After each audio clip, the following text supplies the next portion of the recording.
ये अंतरिक्ष में जाने की तमाम प्रकार की तैयारियां कर रहा है, दैट इज अमेरिका। और आज से नहीं, एक अलग ही लेवल पर गेम खेल रहा है। आज हम स्पेस एक्स के एक ऐसे मिशन के बारे में चर्चा करने वाले हैं जिस मिशन के अंदर स्पेस एक्स 4 सामान्य नागरिकों को लेकर के अंतरिक्ष जा रहा है। और अंतरिक्ष की इस यात्रा में जो सबसे इंटरेस्टिंग बात होने वाली है वो ये है कि ये इंटरनेशनल स्पेस स्टेशन पर लेके नहीं जा रहा है। अभी तक हमने अंतरिक्ष की जितनी भी यात्राएं सुनी उसमें हमने क्या सुना कि भाई हम लोग कभी गए तो इंटरनेशनल स्पेस स्टेशन पर गए, फिर हमने कभी चर्चा करी तो हमने कहा कि इंटरनेशनल स्पेस स्टेशन पर नहीं, चंद्रमा पर कोई जा रहा है। ये 2 ही जगह अभी तक हमने सुनी है आने जाने के नाम पर। आपको मालूम है भारत का गगनयान मिशन लोगों को लेकर के उड़ेगा जरूर, लेकिन लेकर जाएगा कहां? अंतरिक्ष में चक्कर कटाने जाएगा। अंतरिक्ष में जो चक्कर कटाने जाने के लिए भारत का जो हमारा गगनयान मिशन है, जो अंतरिक्ष में ले जाकर के लोगों को चक्कर कटाएगा, वैसा ही सेम मिशन ये इंस्पिरेशन-4 मिशन है। भारत के गगनयान मिशन के अंदर लोग जो भेजे जा रहे हैं वो एयरफोर्स के ट्रेंड पायलट हैं। 2023 में भेजा जाना संभावित है। इंस्पिरेशन-4 15 सितंबर को जा रहा है। ये प्राइवेट कंपनी है, बनकर के तैयार हो चुका है। लगभग वैसा ही है। लगभग वैसा क्यों बोल रहा हूं? क्योंकि ये भी जैसे हमारा गगनयान चक्कर लगाएगा ऐसे ही चक्कर लगाने जा रहा है। तो कितना एडवांस है ये सिस्टम, आइए हम बात करते हैं। क्या है इसके अंदर, सारी जानकारी आपको हम यहां पर दे रहे हैं।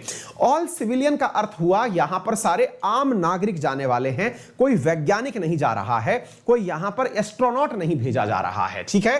तो ये फर्स्ट ऑल सिविलियन, दुनिया का पहला आम नागरिकों को ले जाने वाला ऐसा मिशन। देखिए 2 बातें क्लियर करिएगा।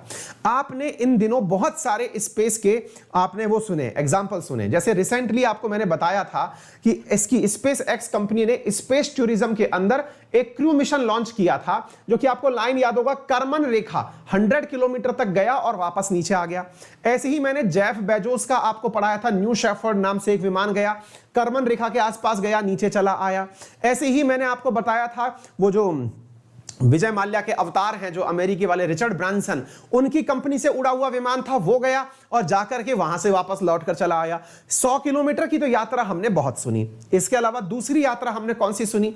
हमने दूसरी यात्रा सुनी कि लगभग 400 किलोमीटर दूर एक 3 BHK घर तैर रहा है।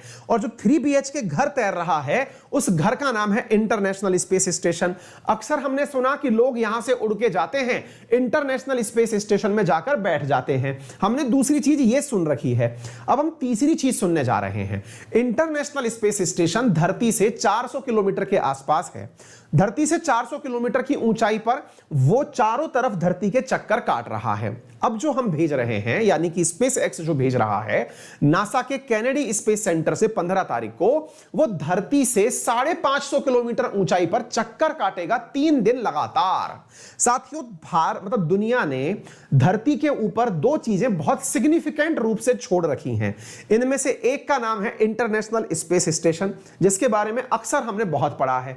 दूसरे का नाम है हबल टेलीस्कोप, जिसके बारे में भी हम लगभग हर महीने एक बार या 2 महीने में एक बार पढ़ लेते हैं। ये 2 चीजें हमने पढ़ी हैं। स्पेस एक्स इन तीनों से ऊपर जा रहा है। कहां जा रहा है आइए बताते हैं। साथियों, स्पेस एक्स के द्वारा ये जो मिशन किया जा रहा है स्पेस इंस्पिरेशन-4, साथियों ये जा रहा है 575 किलोमीटर की ऊंचाई पर, यानी कि ये धरती से 475 किलोमीटर की ऊंचाई पर जाएगा, 3 दिन तक रहेगा और वहीं चक्कर काटेगा। देखिए ये अर्थ है अपनी, अर्थ के चारों तरफ मान लीजिए यहां पर चक्कर काट रहा है इंटरनेशनल स्पेस स्टेशन, कुछ यूं। ऐसे ही इसके थोड़ा और बाहर की तरफ चक्कर काट रहा है हबल टेलीस्कोप। इसके और बाहर की तरफ चक्कर काटेगा इंस्पिरेशन-4। कितने दिन तक काटेगा? इंस्पिरेशन-4 के अंदर चक्कर कटेंगे 3 दिन तक। 15 तारीख को जाएगा, 17 को वापस लेके आ जाएगा, ठीक है ना। तो ये मिशन है जो मैंने आपको यहां पर बता दिया। तथ्यात्मक रूप से जानकारी ये प्राप्त कर लीजिए कि जो इंटरनेशनल स्पेस स्टेशन है वो धरती से 408 किलोमीटर की ऊंचाई पर है। हबल टेलीस्कोप जो है वो 547 किलोमीटर की ऊंचाई पर है और जो इंस्पिरेशन-4 है ये 575 किलोमीटर की ऊंचाई पर भेजा जा रहा है। साथियों, यह मिशन ऑल सिविलियन मिशन है, यानी इसमें जो लोग भेजे जा रहे हैं वो सामान्य नागरिक हैं। सामान्य नागरिकों का अर्थ यह हुआ कि इसके अंदर भेजे जा रहे लोगों में कोई भी व्यक्ति यहां पर कोई वैज्ञानिक नहीं है। साथियों, इसके अंदर जिसके अंदर बिठा करके भेजा जा रहा है लोगों को, उसे क्रू मिशन नाम दिया जा रहा है। इसके रॉकेट का नाम फाल्कन 9 है। यह कंपनी एलन मस्क की कंपनी है। वही एलन मस्क जो कि आपके टेस्ला कंपनी का मालिक है, वही व्यक्ति जो कि स्पेस एक्स कंपनी का मालिक है। यह वो व्यक्ति है जिसने 2018 में अपनी पहली उड़ान फाल्कन 9 से कंप्लीट करवाई थी, जिसको दुनिया ने जबरदस्त तरीके से चीयर किया था। यह वो व्यक्ति है जिसके द्वारा किए गए कार्यों को हर व्यक्ति बहुत ही उम्मीदों से देखता है, क्योंकि यह अंतरिक्ष में आने वाले समय में दुनिया के लिए एक जबरदस्त अल्टरनेट बनकर आ रहा है। इसरो जिस मॉडल पर काम कर रहा है, इसरो का जो गगनयान मिशन है, उसमें भी हम इसी प्रकार के नागरिकों को भेजने वाले हैं। उसके भी जो हमारे राउंड होने वाले हैं, उसमें हम लोग पहले रोबोट को भेजेंगे, व्योम मित्र को भेजेंगे, लेकिन इसने उस सारे कार्य को पहले ही करके दिखाने का ठान लिया है। कौन सा कार्य? जिसमें भारत गगनयान भेजेगा, वैसा कार्य ये अभी कर दे रहा है। ये कार्य फाल्कन 9 रॉकेट से होगा। वो फाल्कन 9 रॉकेट जो कि अंतरिक्ष में अपने डेमो क्रू को ले जाकर के छोड़ता है और वापस छोड़ करके वापस चला आता है। यानी फाल्कन 9 इसका वो रॉकेट है जो कि रीयूजेबल है। रीयूजेबल होने का अर्थ हुआ जो अंतरिक्ष में जाकर के अपने काम को करके वापस नीचे चला आएगा। भारत में रीयूजेबल रॉकेट्स को लेकर के लगातार प्रयोग चल रहे हैं। हम लोग इसी कड़ी में आगे बढ़ रहे हैं कि हमारे भी रॉकेट्स ऐसे हो जो अंतरिक्ष में अपने मिशन को लॉन्च करें और वापस धरती पर उतर चल के चले आ जाएं। ये इसका फाल्कन 9 रॉकेट है जो धरती पर वापस आने के लिए मुड़ रहा है। साथियों, इसके द्वारा जो भेजा जा रहा मिशन है वो 3 दिन तक चक्कर काटेगा अंतरिक्ष में। फाल्कन 9 के ऊपर क्रू मिशन बनाकर भेजा जा रहा है।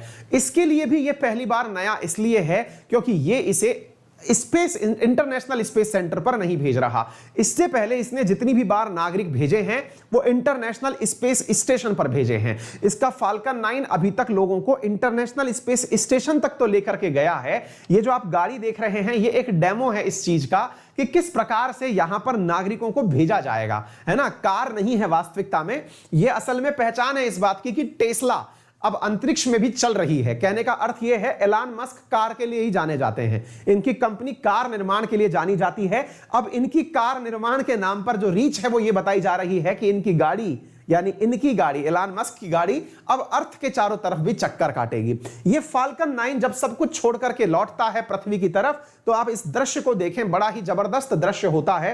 ये पृथ्वी की तरफ लौटता है और पृथ्वी की तरफ लौट करके अपने बैक साइड से ये पृथ्वी पर सीधा की सीधा लॉन्च होकर के लैंड करता है। बड़ी ही धीमी गति के अंदर इसके जितने भी टुकड़े हैं, यानी कि अगर आपने 2 फाल्कन 9 रॉकेट भेजे हैं तो ये दोनों को एक साथ लैंड करने की टेंडेंसी रखता है।